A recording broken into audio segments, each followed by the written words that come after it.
पटना के पाटलिपुत्र स्टेशन पर जमकर हंगामा। बिहार पुलिस मद्य निषेध विभाग की परीक्षा देने जा रहे छात्र ट्रेन लेट होने की वजह से नाराज। छात्र रेलवे ट्रैक पर उतर आए और ट्रेन को रोक दिया गया। स्थिति को संभालने के रेलवे ट्रैक के वरिष्ठ अधिकारी एसडीएम और एसएसपी मौके पर पहुंचे। छात्रों को समझाने की कोशिश की गई।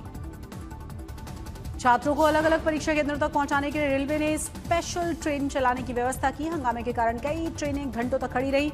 छात्राओं ने जमकर नारेबाजी की। विकासनगर में दो समुदायों के बीच खुली झड़प हुई। हिंदू युवक की मौत हुई। आरोपियों की गिरफ्तारी की मांग पर हाईवे जैम। फ्रांस और स्लोवाकिया के आधिकारिक यात्रा पर प्रधानमंत्री नरेंद्र मोदी G7 शिखर सम्मेलन में लेंगे हिस्सा। प्रधानमंत्री मोदी और मैक्रो की अगुवाई में भारत और फ्रांस के बीच होगी द्विपक्षीय वार्ता। बैठक में दोनों ही देशों की वैश्विक साझेदारी की समीक्षा की भी दोनों नेता करेंगे बात। नीस में भारत इनोवेट्स 2026 समिट का उद्घाटन करेंगे प्रधानमंत्री मोदी और मैक्रो। समिट में भारत फ्रांस समेत दुनिया भर के इनोवेशन स्टार्टअप्स शामिल होंगे।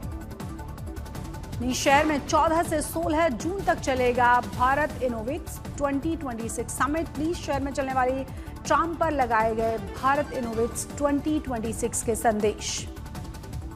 भारत इनोवेट्स 2026 में 120 भारतीय इनोवेटर, 500 से ज्यादा इन्वेस्टर के साथ ही ग्लोबल सीईओज और इंडस्ट्री लीडर भी शामिल होंगे। फ्रांस के नीस पहुंचने पर प्रधानमंत्री मोदी का खास स्वागत हुआ। भारतवंशियों ने लगाए थे नारे। आज शाम फ्रांस के स्लोवाकिया जाएंगे प्रधानमंत्री मोदी। 15 जून तक रुकेंगे। स्लोवाकिया के प्रधानमंत्री से मुलाकात करेंगे। 1993 में स्लोवाकिया के आजाद देश बनने के बाद किसी भारतीय पीएम का यह पहला दौरा है। द्विपक्षीय वार्ता से मजबूत होंगे रिश्ते। अमेरिका और ईरान में आज हो सकता है शांति समझौता। ट्रंप का बड़ा दावा। कहा समझौते के बाद सभी के लिए खुल जाएंगे हॉर्मुज़। बोले अगर नहीं बनी बात तो हमारे पास विकल्प। पाकिस्तान के प्रधानमंत्री शहबाज शरीफ का बड़ा दावा। कहा ईरान अमेरिका 24 घंटे में शांति समझौते की उम्मीद है। इसके साथ दोनों ही देशों के समझौते पर ऑनलाइन हस्ताक्षर होंगे। ईरान के दिवंगत सर्वोच्च नेता आयतुल्लाह खामनेई के अंतिम संस्कार की तारीख का ऐलान। 4 जुलाई से तेहरान में शुरू होगा अंतिम संस्कार का काम। रूस के राष्ट्रपति व्लादिमीर पुतिन का बड़ा बयान। कहा रूस के हमलों को रोकने के लिए पूरी तरह नाकाम रहा है यूक्रेन। युद्ध के मैदान में रूस की सेना पूरी तरह से हावी है और आगे बढ़ रही है। ममता बनर्जी का एक्शन। दिल्ली में सुदीप बंदोपाध्याय को शताब्दी रॉय के साथ देखे जाने के बाद टीएमसी ने नॉर्थ कोलकाता संगठनात्मक जिले के अध्यक्ष पद से हटाया। साइनिक घोष को टीएमसी यूथ प्रेसिडेंट के पद से हटाया गया।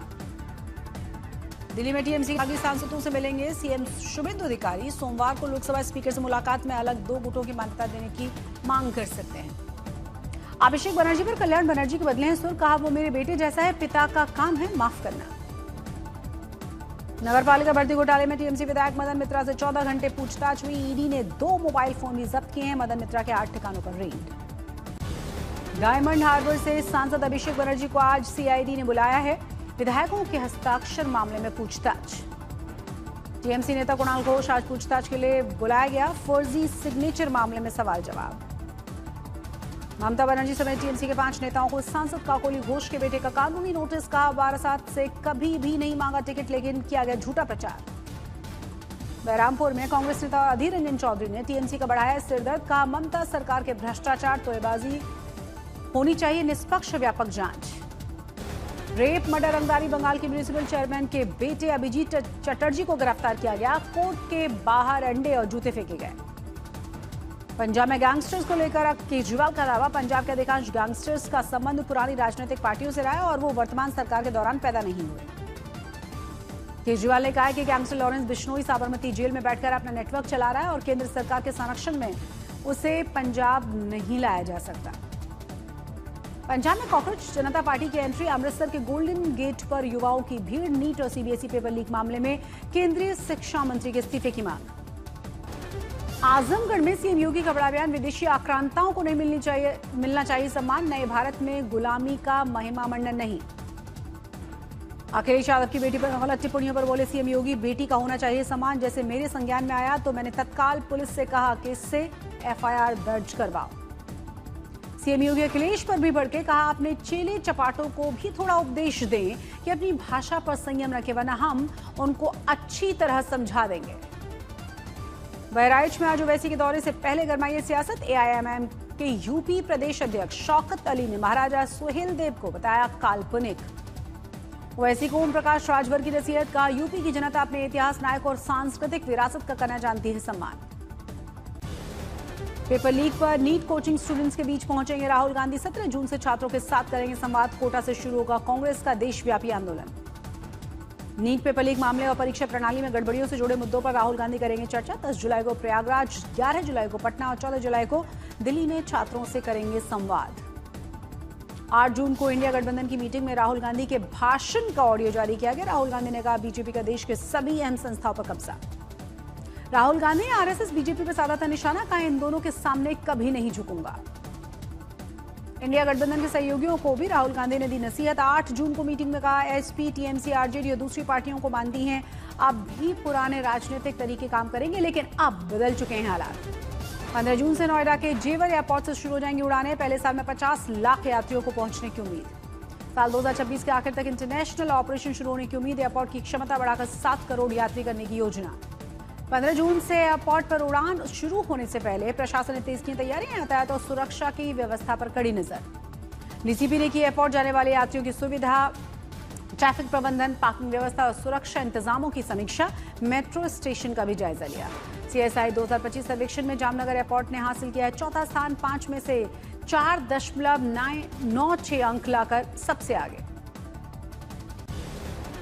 असम के जोरहाट एयरबेस पर एयरफोर्स का AN-32 विमान क्रैश हुआ। स्क्वाड्रन लीडर समेत 5 जवान शहीद हुए। लैंडिंग के वक्त हादसा। जोरहाट में विमान हादसे पर रक्षा मंत्री राजनाथ सिंह ने जताया दुख, कहा देश के जवानों के बलिदान को हमेशा याद रखेगा देश। लेफ्टिनेंट जनरल धीरज सेठ होंगे अगले army chief. General Upendra Dwivedi की लेंगे जगह, 2 महीने पहले ही बने थे सेना उप प्रमुख। उत्तराखंड के चारधाम यात्रा में अब तक 35 लाख से ज्यादा श्रद्धालुओं ने किए हैं दर्शन। केदारनाथ में सबसे ज्यादा 12 लाख से ज्यादा लोगों की यात्रा। क्रिकेटर ऋषभ पंत ने उत्तराखंड में किए पवित्र आदि कैलाश के दर्शन। पूरी तरह से सीक्रेट दौरे की प्रशासन को भी नहीं लगी भनक। बिहार के पश्चिम चंपारण में नालों पर बने अवैध अतिक्रमण पर चलाया गया बुलडोजर, 25 दुकानों को हटाया गया। जामनगर एयरपोर्ट पर पिछले 12 सालों में यात्रियों की संख्या लगभग 300% बढ़ गई है। 2025-26 में एयरपोर्ट पर सालाना करीब 2 लाख यात्रियों की आवाजाही। मूसलाधार बारिश से पानी हुआ है बिहार का सासाराम। कई सरकारी दफ्तरों में भर गया था पानी। भारी बारिश के बाद जम्मू कश्मीर के पुंछ में लसाना के बाद लैंडस्लाइड। जम्मू और पुंछ के बीच ट्रैफिक पर पड़ा असर। हिमाचल की कांगड़ा घाटी में लगातार बारिश के बाद ट्रैफिक जैम की स्थिति, जगह जगह फंसे सैलानी। वीकेंड पर कुल्लू मनाली की ओर से हजारों पर्यटकों की भीड़। चंडीगढ़ मनाली नेशनल हाईवे पर लगी गाड़ियों की लंबी कतार। मनाली में टूरिस्ट ब्लास्ट का मंजर, होटल होम स्टे फुल, सड़कें जैम। बिहार के समस्तीपुर में सिपाही भर्ती की परीक्षा देने आए अभ्यर्थियों के लिए अच्छी खबर है। मधुबनी, मुजफ्फरपुर और बेतिया से पटना के लिए 14 विशेष ट्रेन। झारखंड के मुख्यमंत्री हेमंत सोरेन ने पत्नी के साथ देवड़ी मंदिर में पूजा अर्चना की। बिहार के दरभंगा में दिन दहाड़े बाइक शोरूम मैनेजर की हत्या पर सियासत, आरजेडी ने लगाए आरोप। वडोदरा में निर्माणाधीन बिजली का टावर गिरने से श्रमिकों की मौत, 3 की गई जान। कोटा में मैन देवानंद हत्याकांड का खुलासा, 750 बीघा जमीन और करोड़ों की संपत्ति के लालच में रची गई साजिश। नोएडा में फर्जी एयरलाइन टिकट रैकेट का भांडाफोड़, 13 साइबर अपराधी गिरफ्तार किए गए। देवास में जंगल की जमीन से अतिक्रमण हटाने पहुंची टीम पर पत्थरों से हमला, 6 वनकर्मी घायल। बिजनौर में अनियंत्रित होकर गिरी थी कार गड्ढे में, कार में बैठे सभी यात्री बाल बाल बचे। हापुड़ में शराब ले जाते समय युवकों को रोकना पुलिसकर्मियों को भारी पड़ा। युवकों ने दोनों ही पुलिसकर्मियों की जमकर पिटाई कर डाली। मधुबनी में करीब 1 करोड़ का गांजा बरामद किया गया। नेपाल से सटे हुए इलाके से पकड़ा गया गांजा।